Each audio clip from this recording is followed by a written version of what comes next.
Oke, tadi sempat ada informasi bahwa memang karena lokasi atau medan yang sulit, tanah labil dan lain sebagainya, alat berat ini sulit untuk dimasukkan, Pak Sutopo. Apakah hingga saat ini sudah berhasil semua peralatan masuk ke lokasi? Belum, jadi belum. Peralatan masih kondisi medan berat, Mbak. Dan sinyal handphone juga tidak ada di sana. Dan kita masih melakukan. Dan BNPB juga mengerahkan 2 pesawat tanpa awak untuk melakukan foto udara, sehingga kita bisa melakukan assessment lebih lengkap. Oke, kalau begitu apa langkah-langkah yang bisa dilakukan Pak Sutopo untuk mempercepat evakuasi ini? Karena jika tadi Anda mengatakan masih bisa saja lebih dari 100 begitu ada yang tertimbun di bawah longsoran. Sementara alat berat belum bisa masuk, apa yang bisa dilakukan Pak Sutopo? Yang bisa kita lakukan dalam hal ini pertama, sesuai dengan prosedur yang ada, maka 7 hari pertama ini adalah proses evakuasi dan penyelamatan. Kita identifikasi titik-titik, kemudian para petugas yang bisa menjangkau secara manual, kita memberikan tanda-tanda kalau di bawahnya di situ diperkirakan ada rumah, kemudian juga dilakukan penggalian dengan manual, kemudian juga dilakukan pengungsian bagi masyarakat yang ada di sekitarnya. Karena tadi saya sampaikan ada 20 kecamatan di Banjarnegara yang potensi tinggi longsor, apalagi menghadapi musim hujan yang semakin, sehingga ada beberapa kita sampaikan secara terus-menerus agar masyarakat juga kemampuan untuk memproteksi.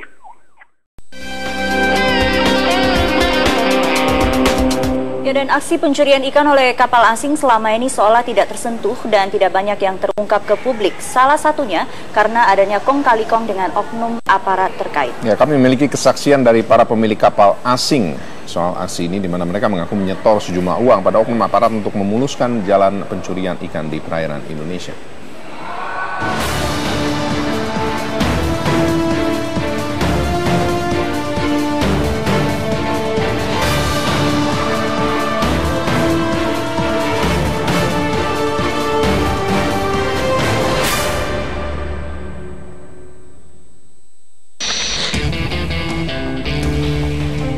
Gebrakan Menteri Kelautan dan Perikanan Susi Pujiastuti membenahi sektor perikanan dengan moratorium dan larangan transshipment bagi kapal asing di perairan Indonesia sontak membuat kawasan Laut Natuna yang biasanya ramai dengan pencurian ikan oleh kapal asing menjadi berkurang. Tidak ada lagi illegal fishing, diberi ruang di bumi laut Indonesia ini karena terlalu banyak kosnya. Bila kita hitung itu luar biasa kos kehilangan ini negara. Juga yang paling parah adalah rusaknya lingkungan hidup dan biota laut kita. Karena daya tangkap dari alat tangkap pelaku illegal fishing ini luar biasa. Mereka pakai kebanyakan sistem pukat. Penjagaan di kawasan Laut Natuna diperketat. Patroli aparat TNI Angkatan Laut, Bakamla, Polairut, Perikanan dan Kelautan terus dilakukan. Alhasil dalam sebulan terakhir, lebih dari 20 kapal asing asal Thailand, Filipina, Malaysia, dan Vietnam ditangkap di perairan Natuna. Inilah sebagian hasil kapal tangkapan.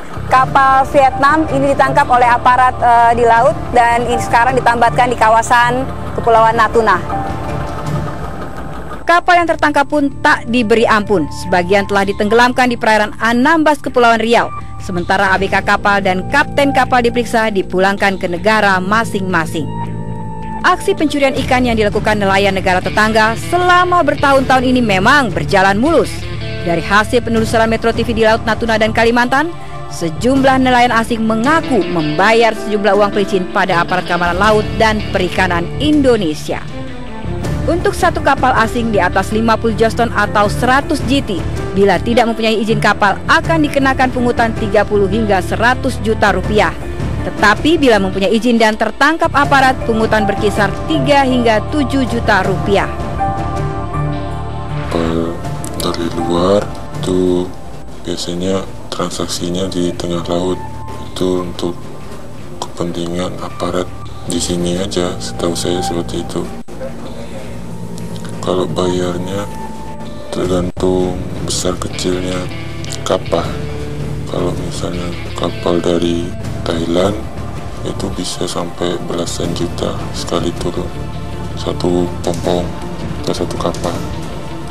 Jalan pintas lewat negosiasi di laut, kong kali kong dengan oknum patroli perikanan dan keamanan laut, memuluskan jalan dan bebas mencari ikan di kawasan Laut Cina Selatan, perairan Indonesia dan perairan Kalimantan.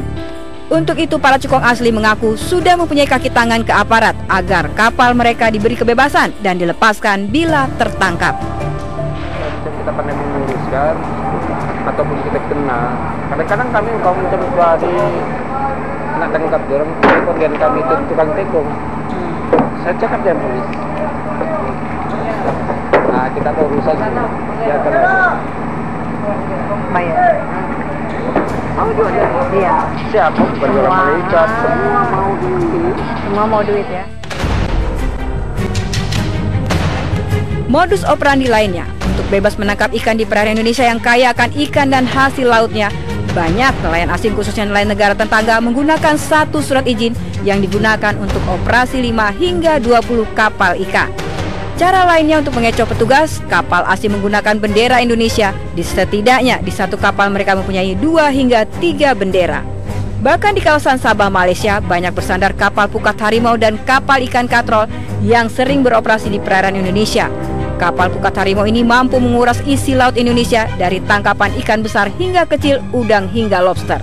Sebagian besar ABK kapal pukat harimau ini memperkerjakan ABK asal Indonesia. Kalau soal kerja ya lumayan lah di sini. Gajinya bisa berapa?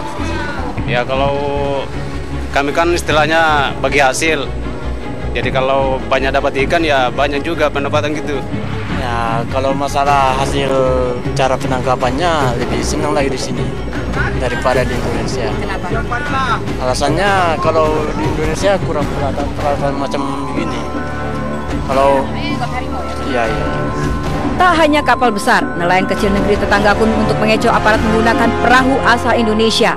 Kapal kecil ini dalam sehari mampu menangkap 800 kilo ikan tuna setiap hari di perairan perbatasan dan masuk perairan Kalimantan, Indonesia. 80 kilo, 90 kilo, satu ekor. Nyarinya daerah mana, Bang? Daerah dekat Sipadan dengan Pulau Mabul. Mabul. Nah, itu paling abang jauh ngambil ikan di mana? Lautan Indonesia lah. Keluhan aksi pungli di laut juga diungkapkan nelayan Indonesia. Kapal pancing dan kapal tangkap ikan kerap menjadi sasaran aparat, tidak hanya membayar uang sandar kapal. Nelayan juga harus membayar pada oknum TNI AL sewaktu melapor ke Posal, ke oknum sah bandar, dan oknum perikanan dan kelautan. Tak jarang BBM mereka pun diminta oleh aparat. Pengurus 1.050.000. Itu buat apa aja katanya? Buat angkatan laut, terus buat sah bandar. Terus apa lagi? Cuma itu aja, KP3 satu. Tapi resminya berapa sebenarnya? Kalau di tempat-tempat lain itu 500.000.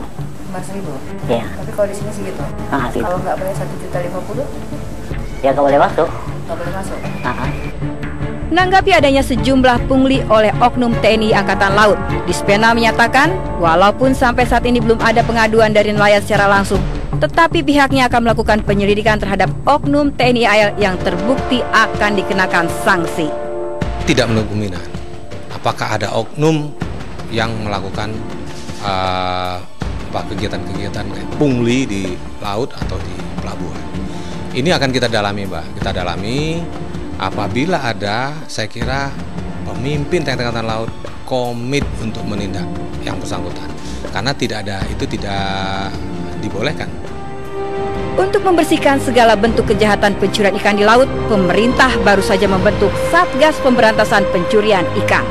Namun, mampukah Satgas ini membasmi segala pungli di laut yang menghalalkan pencurian ikan oleh kapal asing dan sejumlah pungutan oleh oknum aparat yang harus dibayar oleh nelayan Indonesia yang telah dilakukan bertahun-tahun? Dari kawasan Kepulauan Natuna dan Kalimantan, Desi Fitriani, Desta Liviami, Metro TV.